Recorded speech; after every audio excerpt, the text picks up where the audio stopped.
What's up, Exalts, and welcome back once again to some more altered TCG content.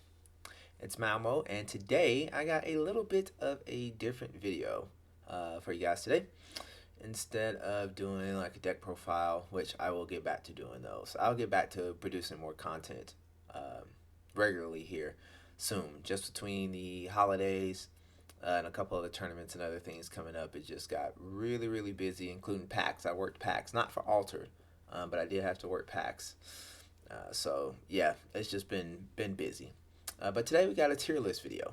I just wanted to do a tier list video. One, because I haven't seen too many American ones yet, and I know people kind of don't like to do tier list videos just because, first of all, it's subjective.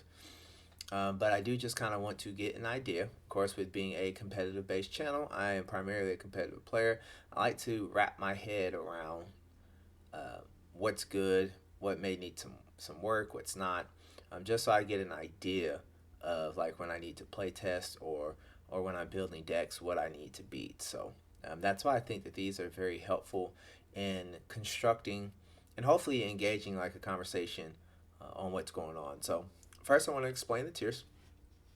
So first tier we have is tier 1. These are decks that you should be playing or make sure you have an answer for against. These are your decks that if you take to a tournament, their chances are, or to a high level event, chances are if you play well enough, you'll make top cut. These are the decks that don't necessarily have like bad hands. And what I mean by not having bad hands, I mean that you can pretty much play anything that you pull. No matter what your starting hand is. Altered is a very heavy tempo based game. You can't afford to get behind because then at the point you're at the mercy of your draw or top decking in order to make your comebacks. Tier 1 decks are just like, hey, I can roll with whatever I pull, and the deck's power level is not decreased by there. Next tier is tier 1 with uniques. I say this because there are some heroes here that I will say that are maybe a tier or two below, but if they have the proper uniques, it definitely launches us up into that tier 1 category. Tier 2. So tier 2 are decks that aren't they're still very good decks. However, they may have like one maybe good matchup against some of the top tier 1 decks, but maybe not have like all around like have an answer for the top 2 or 3. So these are decks that are still very good, and say they are certainly worth taking to a tournament, but it probably takes a little bit of reading or doing some guesswork on the field in order for you to pull off like a top cut or winning. So tier 1, again, it's kind of like you can pretty much whatever lines up across you, you feel pretty good against. Even if it's something you're not familiar with, you still feel like you can handle it. Tier 2 decks are, you can line up against other things. May have some matchups that aren't better than others, but like let's say if you plan on seeing a bunch of maybe aggro or permanent heavy lineup, and you're playing a hero or a deck that's very good against permanent based strategies. Hey, if you read the field right, great. It's gonna kind of put itself up into a tier 1 for that tournament. So we're just looking at things in a vacuum when it comes to, I say in a vacuum, but we'll kind of get there. Tier 2s is kind of like they're good decks, but they reward you for reading the field right. And then the same deal I have with uniques doing. Tier 3 is like local tier slash fun decks. They're probably not going to be very good against any of the tier 1 decks. Then also you just have an absolutely hard time. These are decks that might take a extremely long time to set up, or have other type of issues. Like they have not just tempo issues, but they may have potential mana issues, or like you need to hit like a specific win con. It's like let's say that Lyra Festival is your win con. You don't have like a ton of, there's no way you can like sneak a win. It literally, you have to pull Lyra Festival or something like a Grand Endeavor or the what's the tower for Ismir? Is it Idrigan Tower? Or I don't remember what it's called. But yeah, or it could be that. You guys know what I'm talking about, where it's just advancing all the time, or that you get to play the spell for free. Maybe you have the tower and the small step giant leap combo. Like that is your win con. Um, but that's so super late game, and Ismir has no ramp. That's what I would consider like a tier 3 deck. Okay, so now that we have those tiers defined, we'll go ahead and get right on into it. And I have 2 copies of everything for that exact reason, because I want to label the heroes how I feel about them, both with and without uniques. Because right now we still don't have the marketplace open. I know the beta will be opening soon, but I kind of want to take everything with a grain of salt here. So first in Axium, we have Sierra.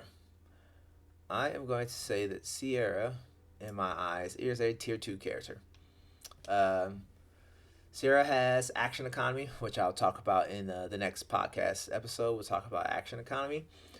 So if you are playing a permanent focused deck, Sierra is probably the best character for that, just because you get the action economy. Sure, it's only once per turn, but a lot of the issue with playing permanents is you're kind of giving up the tempo for the day. But with Sierra, if you play one that costs 3 or more, you get a Brass Bug token, which is a 2/2/2, which sometimes is enough to win its own lane, or at least draw a tie if it's early enough in the game. So it's very good things. Again, you can kind of play tempo. Axiom does have a very, very good low cost units that you can play. Her uniques, where'd she go? There she is. I still think even with uniques, she is still right here at tier 2. I think like a Dr. Frankenstein. I have seen some like 3-cost Dr. Frankensteins down there. That's very good for triggering this permanence effect. I have been digging a Sierra that's looks to replay Armored Jammer time and time again. And that's been fun. I don't know how many more tweaks I need to make with that, or if I want to go forward with the tweaks. But again, Sierra is not a bad choice with that. So yeah, she is what I would say like a tier 2 deck. If people don't have removal, and you can find like the early permanents, then you just kind of, not say roll over, but you just kind of like run over some of the, we'll say quote unquote mid-range decks. They kind of maybe need a little bit more setup if they're not running a bunch of 1s and 2s, try to kind of stay low to the ground and outstat you. Sierra definitely can take over in a hurry, and so that's kind of where I have her at in that.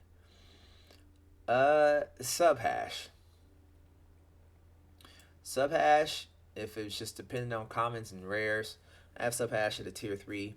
The issue with Subhash is you just burn through cards so fast, and so if your opponent has any type of sabotage, it just kind of like wrecks. It wrecks your tempo, and then without having card draw in Axiom, like a ton of card draw in Axiom as a whole, it just kind of wrecks your day. I do like Subhash though, because I feel like he is positioned pretty okay to like stave off until he finds his permanents, like the Haven, or anything else you might be playing, like the Axiom, whatever other permanents you may be, just because he can kind of take a card, put it in reserve from hand, and then again get that token out. So if you're worried about, if you don't have a perfect curve in hand, you can kind of still rescue some action by being able just to be able to pay 1, put 1 from your hand. Now you have a Brass Bug token. Sometimes that's enough there.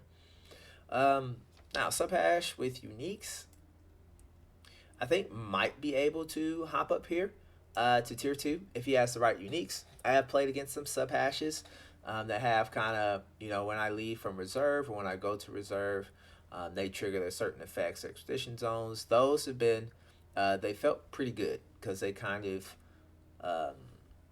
cover for that weakness of, like I said, just burning through your hand. So I think any of those uniques that help to super tailor in the deck, I think kind of bumps it up to a tier 2 deck. Again, as long as that tier 2 deck is not having, a ton of sabotage, which we'll get to there There's not a ton of removal, just because removal is so expensive in this game. So I feel like in this set, this very first set, we're kind of getting away um, with tactics that can kind of just, depend on being able to play out of reserve. Up next, we have Traced. To no surprise, Traced is a tier 1 hero. For anyone who's been following any type of competitive play for Alter TCG, this is no surprise. Yes, it takes him, could take him a little bit to get up to those 5 scrap counters. Once you do, I mean, it's free draw.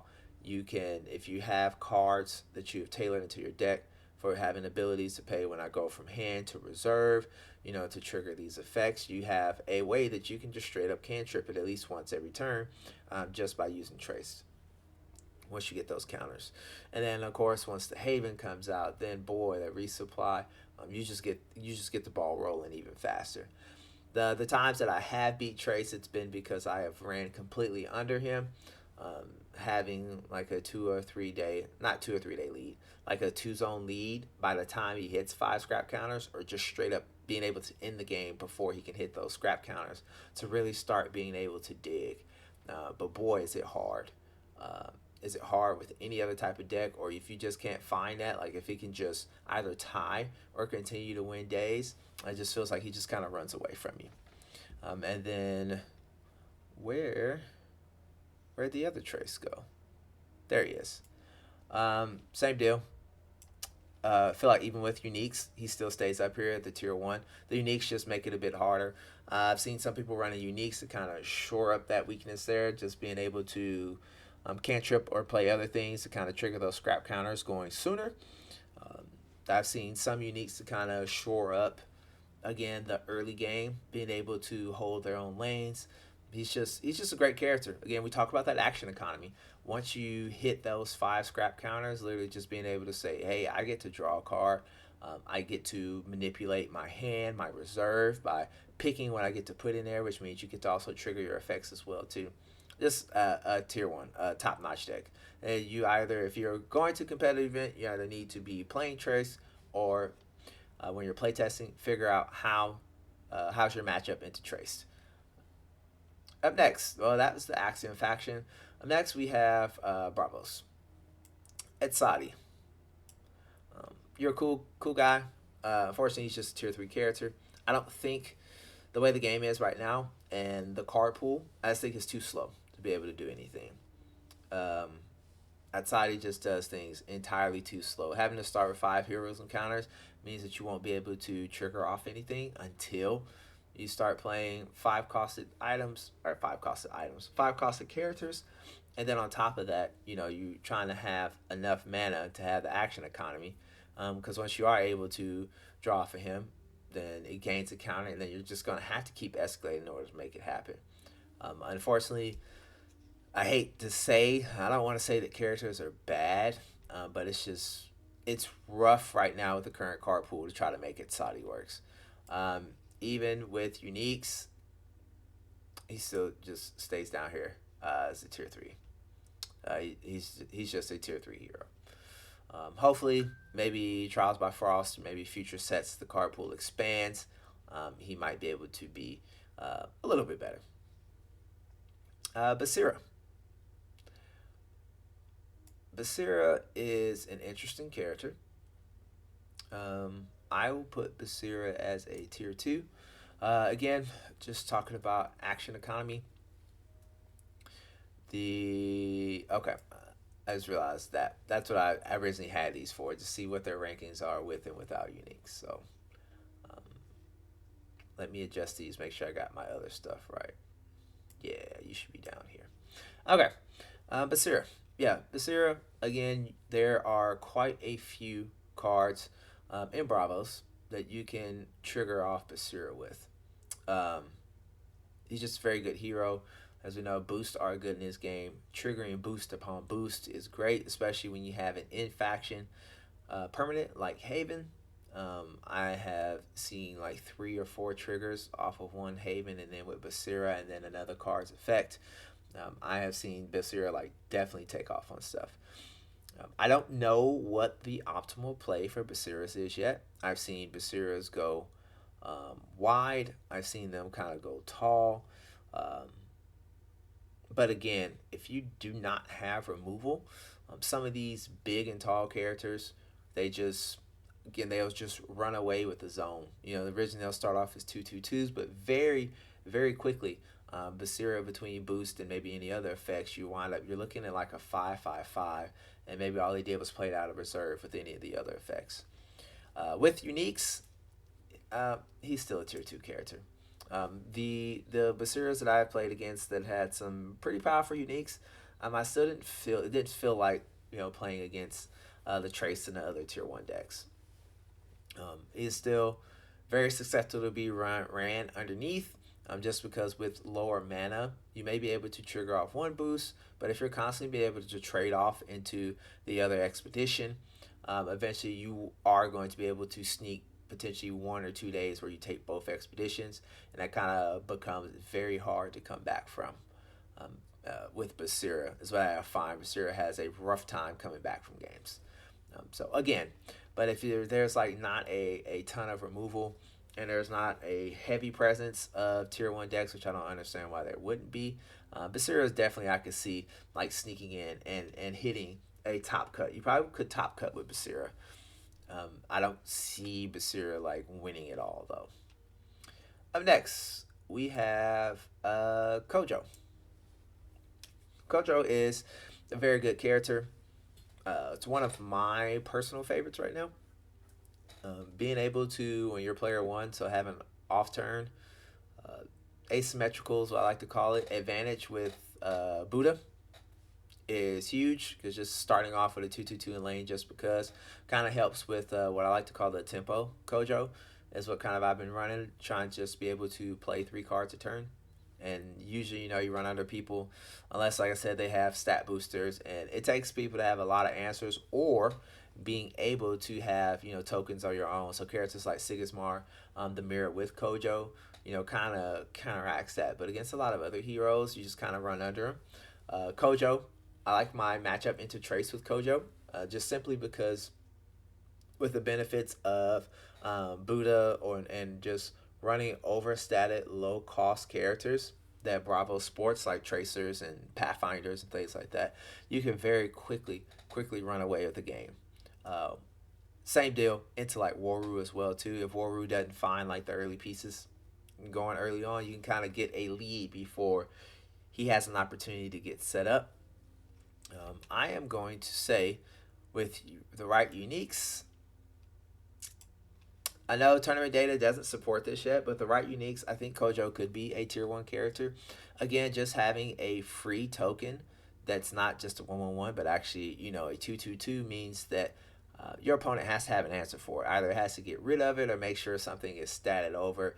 I know in my personal play experience with Kojo, sometimes just giving Buddha a boost, from Chiron or Braavos Pathfinder or something along the line, that just sometimes making it 3/3/3 just makes it rough. And then I have, like, personally speaking for my uniques, I have like a Braavos Tracer that when I get rid of fleeting or being able to play it from reserve, all my characters get a boost.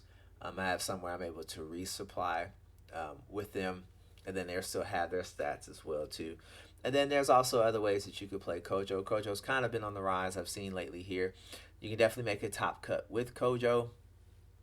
I don't know if you will win an event, which I guess kind of, I don't know. Now I've talked myself through it. I will move him down here. He's still a tier 2 character. I don't know if you would win an event with Kojo, but I feel very strongly that you can most certainly top cut with a well-tuned Kojo deck, both with or without uniques. Is that it for Braavos? Yeah. Up next, we've got Lyra, Orok, one of my favorite heroes, tier 3. Unfortunately, in order to be able to trigger their effects, you've got 5 performance counters, but you have to play characters with 0 cost. There are some good characters with 0 cost, Tanuki being one of my favorites. However, it is set 1. The amount of zeros you have to play to make sure you're getting max efficiency out of the character means you're playing some very bad cards. Excuse me, not bad. very poor or understated cards.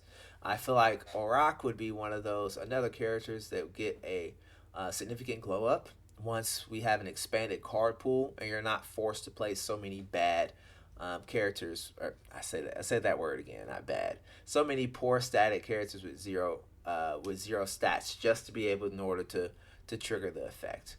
And even with upgrades, it's the same deal.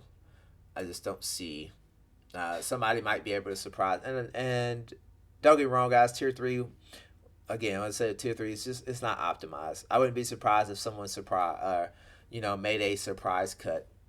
Somewhere the stars may have aligned. They had some good stuff going for them, and they wind up top cutting or doing like a really good finish. It's just again there'll be so many hoops and so many things that need to go right for it to happen. Feel like you don't have as much player agency to potentially do well with tier 3 decks, and that's just kind of where Orak is. I am very excited for more stuff to come. Hopefully Trial by Frost gives us some good characters with zero cost or way to maybe perhaps mitigate or pump up stats, things like that. So looking forward to that strategy somewhat potentially working out because I really do want to support it. I think Orak is a neat character. Finn. Originally, I had Finn as a tier 1 character. As of late, she has dropped down to tier 2 for me. Again, Finn is another character that, if you're not careful, you won't have very many cards in hand. And just any amount of sabotage just seems to absolutely wreck her because it says you're only drawing one card, essentially. And so, like, you kind of need your reserve in order to play in decks and in order to play characters during the day. And if somebody has any way to really heavily mess with your reserve, top decking is very hard with Finn because it's not like you get to pick two and then decide which one you may not want to put into mana. If you didn't pull what you needed and your reserve's getting touched, or you may not have the right card in the reserve, the right caustic card in the reserve in order to be able to play, you find yourself really caught out. Other than that, though, don't get me wrong, I do think that Finn is a very good deck. And if you run like the right matchups, then definitely, I see, easily you could make a top 4 with her, or potentially, be in the running to make the final table. Same deal with Uniques. I have her down here as a tier 2, just kind of for the exact same reasons. I haven't seen any Uniques that really like sends Finn through the roof up into tier 1. I don't know if either people have gotten used to playing her, or if just people overall have gotten better at playing the game. Myself included, I used to struggle playing against Finns, and then now it's just kind of like, okay, if you hit the nuts, and I didn't draw well, I didn't make optimal plays, then that's kind of when I seen games get away from me. Upblast. Here we have Navenka. Navenka is a tier 2 character to me. Even without uniques. And she is getting better as people are finding out different combos. The biggest one right now, I think, is it Hooked? I want to say it's Hooked, because I believe you could play Hooked out of Lyra. Yeah, it is. Not the Bifrost. Bifrost is on your own. Hooked is like the other one, but I can't tell how many times I've been hooked. Navenka also just puts this like looming cloud over you when you're doing your math, and it's just like, okay, if they pull the Navenka trigger and they don't get the anchor, they get the stats, I'm in trouble. So it's like, you play it out, you think you want a lane, and you have to be like, okay, you almost have to spread your forces out to be like, okay, if I want to win this lane, I need to do it by 2. Because Navenka could easily just give the stats, and then what you thought you won, you've now tied, or was tied, and now you've lost the lane. And then has very good rares and commons that I could honestly see that you could top deck with Navenka, even without having any type of like super tailored uniques. Now, Navenka with super tailored uniques, I have up here at tier 1. And I think this might be my first controversial placement here. Navenka's with, crazy powerful uniques. Some of them they just roll you, and there's nothing you can do about it. I've seen some insane like Mighty Gens. Uh, is it Mighty Gen? Yeah, the Mighty Gens. It just absolutely devastate. Um, Casual Mage Dancers is another unique that I've seen. On top of the dice rolls. Anytime they roll a dice, so stuff is like doubling up, especially if they got an Ouroboros in play. So, and then sometimes you'll get that hooked or the acapella training. Sometimes makes to where your card economy is just shot in the mud. Pretty much having all your cards have all fleeting is very rough. And the Venka catches up very well when it's going on with that. Plus access to Twinkle Twinkle. As know with tailored uniques to the deck, Navinka is very easily a tier 1 character. Not one that I say that you absolutely have to prep for because, again, the nature of this game you don't necessarily know about with uniques. But I would say if you run across a Navinka that's top cutted, just definitely be wary about that. Arjun. Arjun to me is a tier 2 character. Um, Again, it doesn't show yet, but I've been asked in some playtesting I've been asked not to spill the sauce on some of the Arjuns, but the Arjuns that I've been playing against are very good. Um, it's just very, very good character with a solid effect, giving anything anchored.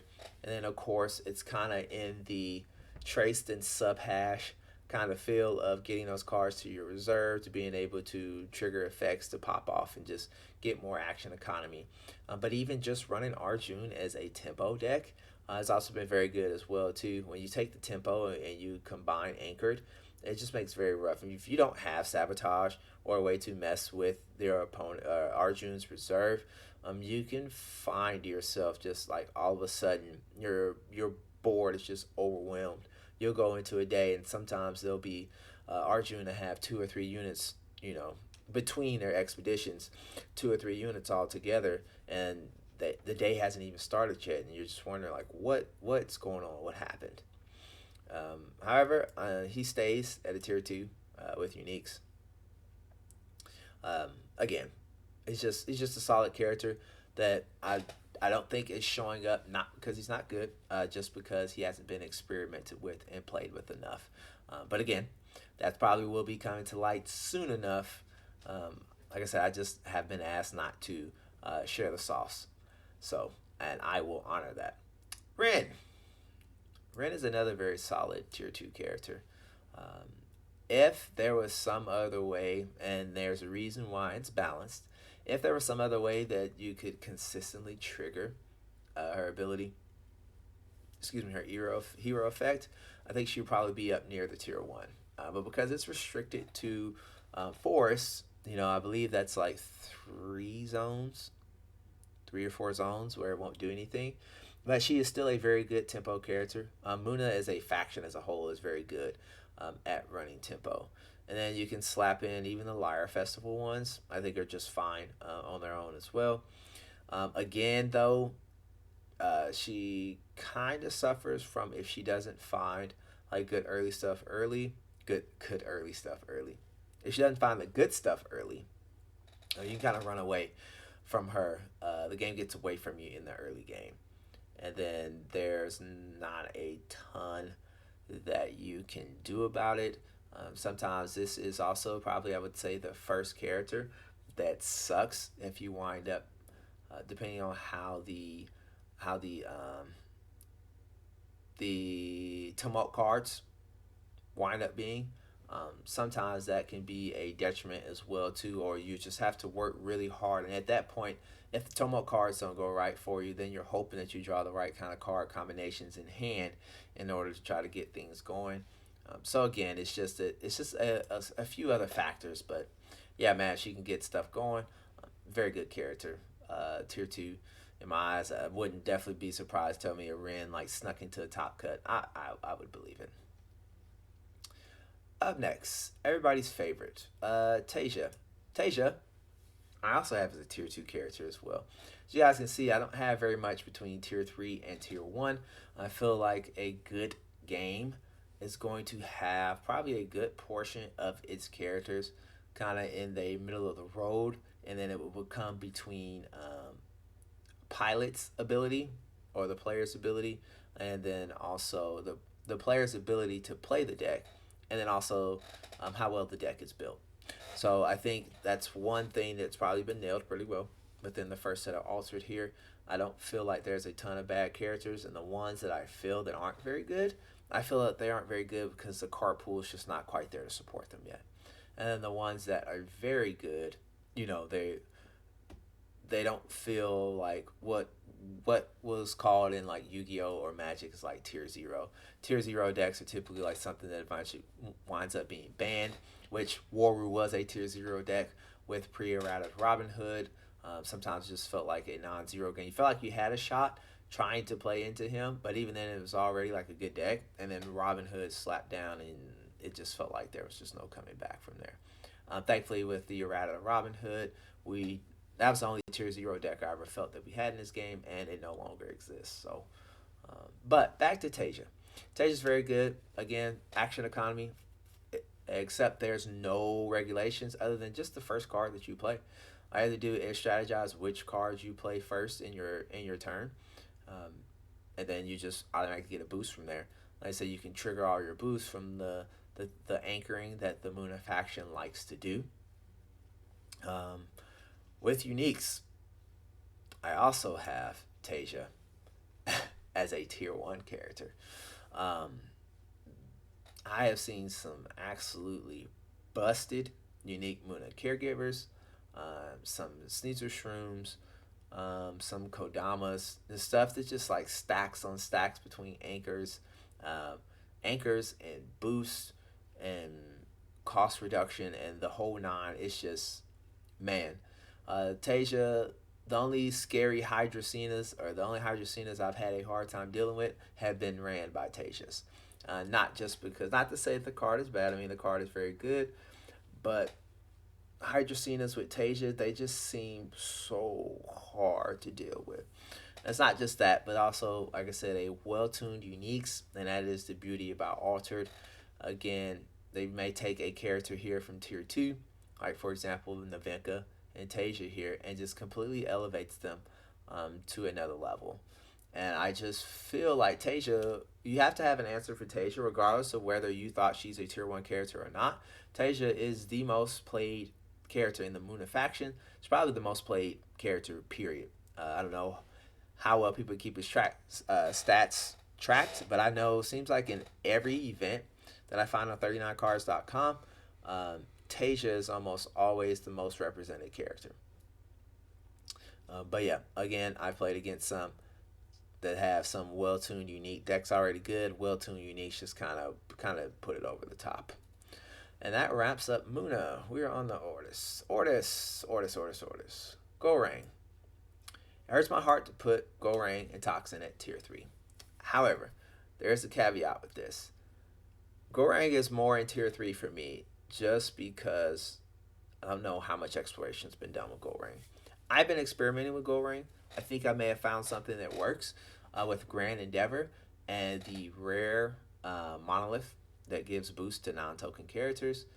I just don't know what the combination is yet. Gorang could also be another hero that gets a glow up with once the card pool increases. I haven't figured out the ratio of token generators to non-token generators to run. I don't know how much more I could play into it. It's the only bad thing about me not having a locals and testing on BGA quite a bit is because I have to, have the digital rights to the cards. I have to buy the cards in order to kind of play test and see what things work out. And she plays a different game from her Ortis partners in Sigismar and Waru, that there's not like a ton of overlap when it comes to characters and then landmarks. So it's just, I don't know. I feel like Gorang can probably eventually move up to a tier 2 deck. There's just not enough data out there and not enough exploration. I'm trying. I know there's a few other people who are trying to put in some work with Gorang, so hopefully we'll be up here eventually. but I would say up here. I don't know if my cursor's showing or not. I can't remember if it is. Yeah, but yeah, gold rank is just strictly there because there's just not enough. Not enough there yet. Also, could be again down here in the once the card pool increases, things might get better. Sigmar, best starter deck character in the game. Also a tier 1 hero. Sigmar is one of my favorites. As much as everybody hates the blue faction, I don't say everybody, a vast majority hates the blue faction. Um, One thing that cannot be denied is, man, do they got good permanents, they got good spells, and they've got good characters. Sigmar is also high on my radar for eventually if we get like legit control options or just like lower curve um, control. Sigmar is high on my list to be a top control character. Because I know in games like Magic or any other games where there's like fully developed control and you're trying to devalue, the other person's stuff, trying to get their stuff sent to reserve or get rid of, a one-on-one token to win you the game or win you the day.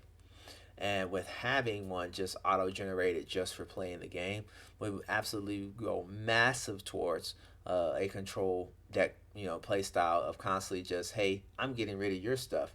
And this lonely little Ortis recruit is constantly racking me up, you know, expedition advancements in my expeditions. Sigmar, same deal. He's already tier 1 without uniques. Still, some absolutely cracked uniques in that deck. If they have him there, puts him over the moon as well too. So, again, Sigmar, action economy. Hey, I'm playing the game. I just get a 1/1/1 that either you're gonna have to deal with, or it counts as kind of like a semi boost is what I also look at him as well too. Whenever I'll play another hero, and then just the amount of effects that have, if you control 2 or 3 or more characters, or if you control a token, so on and so forth. Sigmar is just so versatile. You can go wide, have permanents build and do, just overwhelm with tokens. I almost said Zerg Rush, but Creature Rush, or Character Rush, I should say. Let me start using like actual alter terms. Character Rush, you can go that route. If you want to play kind of a more, may not want to play permanents and just play better characters or more characters in like the 2, the 3, the 4 range, you can certainly do that as well too. Sigmar is so versatile. If you ever get the chance to look at top cuts or see Sigmar decks, you'll find of course the super value stuff like Ortis Spy, probably a rare Ortis Trooper, but there's just a ton of different builds, a ton of different ways that you can build Sigmar, and they're all pretty good. Waru was the reason we got our first errata in the game. But guess what?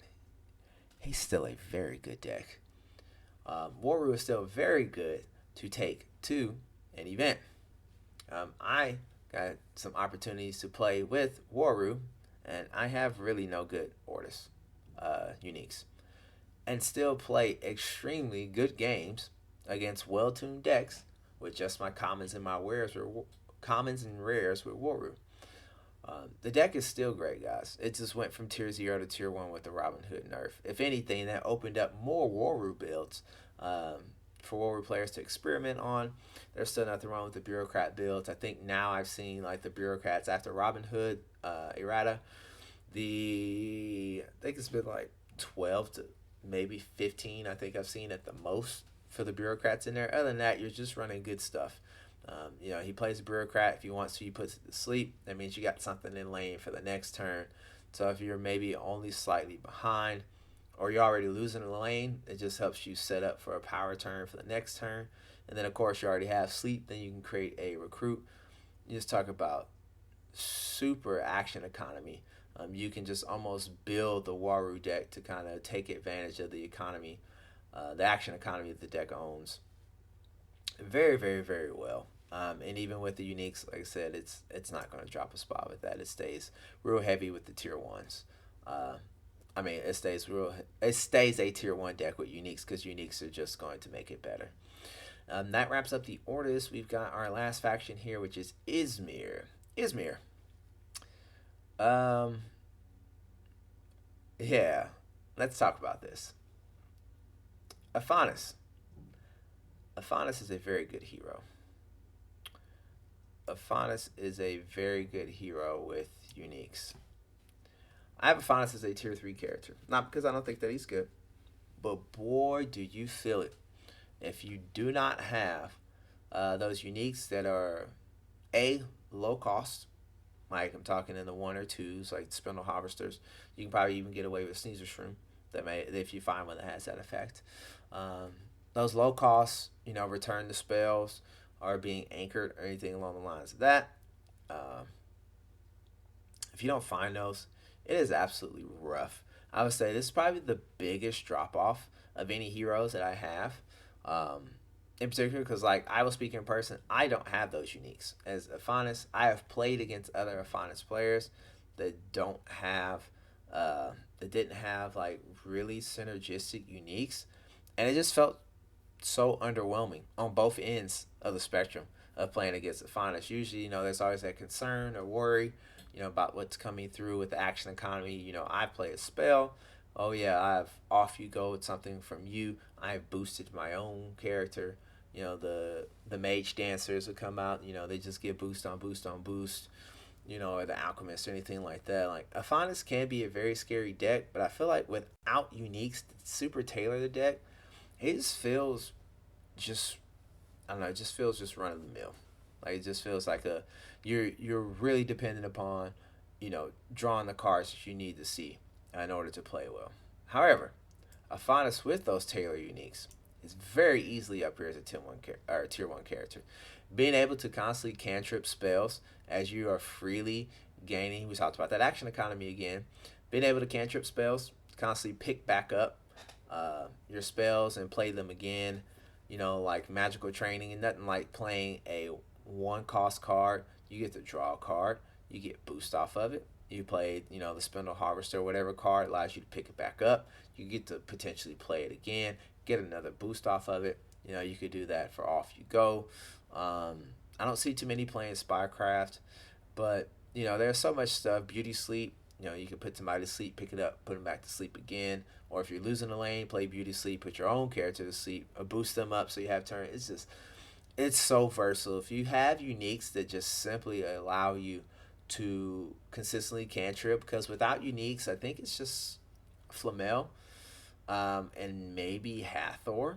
But you're talking about like 3 and 4 cost characters in order to try to get that effect going. But you have those uniques that allow you to do that, or them to be anchored, anything along the lines of that. Aphanis is a very, very good character. Acacia.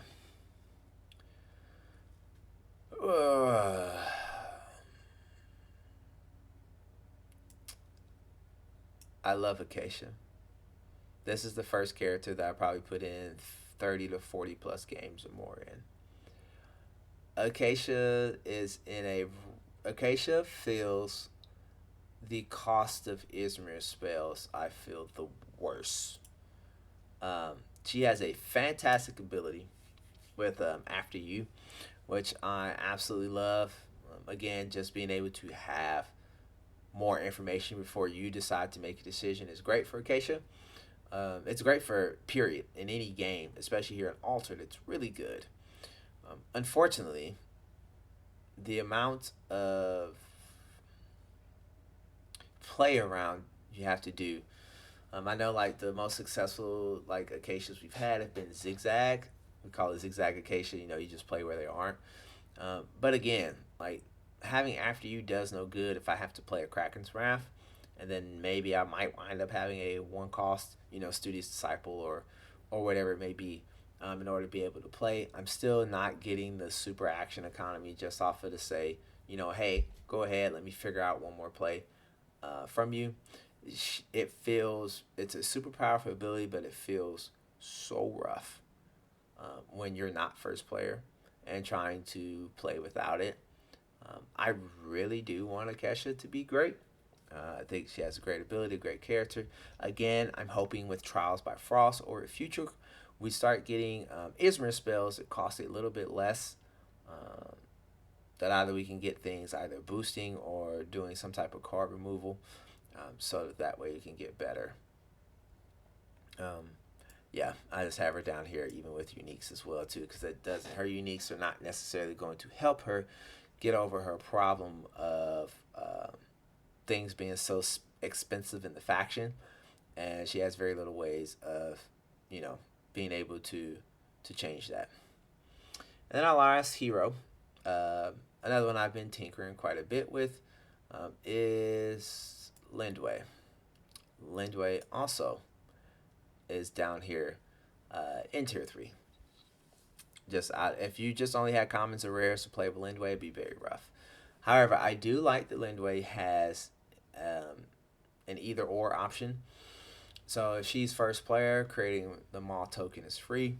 I do like that Maw is a 2/2/2. However, it requires sacrifice, which means you have to build your deck to kind of play around the sacrifice, mechanic. Which, don't get me wrong, there's still pretty good cards help with that. Like Boom. Boom is a great card that I love. It's super versatile. Removal card. Then you got Gift of Self. You could do that to draw cards. So like, there's not like bad cards that you play under there. But again, it is a very limited card pool, and Ismir stuff is so expensive. And like when you're not first player, it costs you 1 mana to be able to play them all. But at least you still have the option for it. Sometimes I do use that just to sacrifice them all in order for me to be able to play other things. Like if you're playing Lindway with, Baba Zizba, then she essentially gets Acacia's effect, and it's a free way in order to do after you a free way to sack a character so you could boost them all. Or if you're not planning on winning the companion lane, you can sacrifice that Maw token in order to do the after you, or in order to you draw your cards, or have something for Kawat to hit. I have 3 cost Kawats that are very, very, very good, that I enjoy playing in the deck. But no, I just have her as a tier 3 down here, just for the same reason of Ismir as a faction as a whole. They struggle from their stuff, just being super expensive and sometimes niche. Now, Lindway with uniques, I would say, can definitely sneak into tier 2 status. I could definitely see a Ymir sneaking into a top cut. Lindway, sorry. A Lindway sneaking into a top cut. At least maybe like 1 or maybe 2. Again, like I said, I have Kawats that I feel are very good. 1, the sacrifice of character is only when played from hand. So you're talking about having like a 3 cost, 3, 4, 5, static unit that you could just play from reserve, that's above curve like that. Then I have another one that's a 3 cost and it still has its when played effect. But again, being able to, have like 8 to 10 copies of cards that will be able to trigger the sacrifice effect kind of helps you be able to curve out your deck to play more value cards like, rare Katagan Alchemist, or, rare Baba Yagas, stuff that's a little bit better static that you're still getting some more action economy off of. It wouldn't surprise me for Lindway to kind of sneak up in there. So yeah. So as a quick review, just a tier 1 characters, no matter what. I have Traced, Sigzamar, and Waru. I feel like you have to have some pretty good uniques to not be playing these characters just off rip.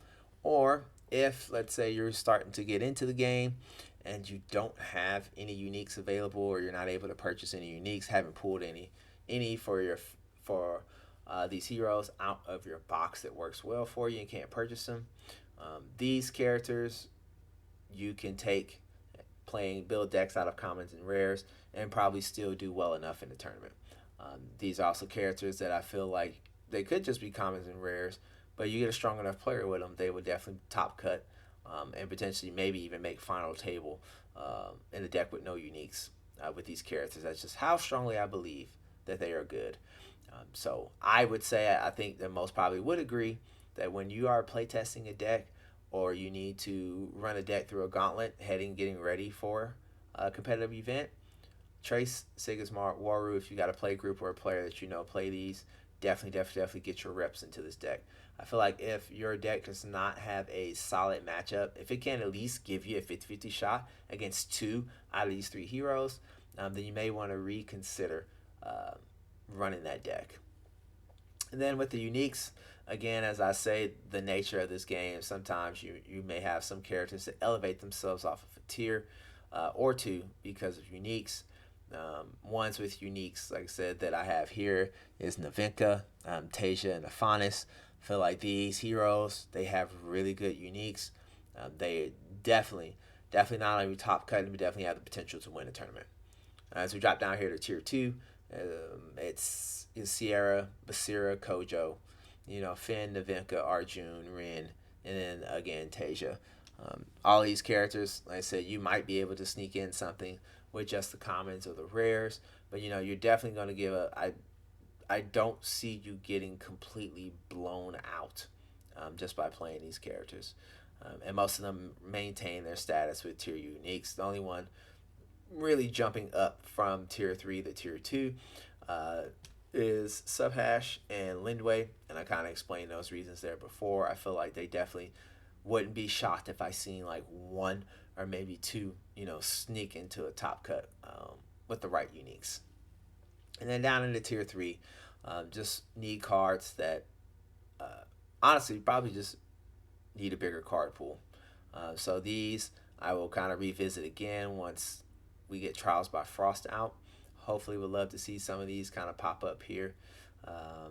Subhash, like I said again, Subhash is down here because when it comes to the tier 1 characters, I don't think you're out racing them. They can just kind of, if they are top decking, they can kind of just do better. Ortis has very good characters that they like to play already, and they get to draw cards, so they'll get the card advantage. The Ortis Spy is a fantastic sabotage unit. So again, Subhash is just down as a tier 3, not because I feel like he is a bad hero.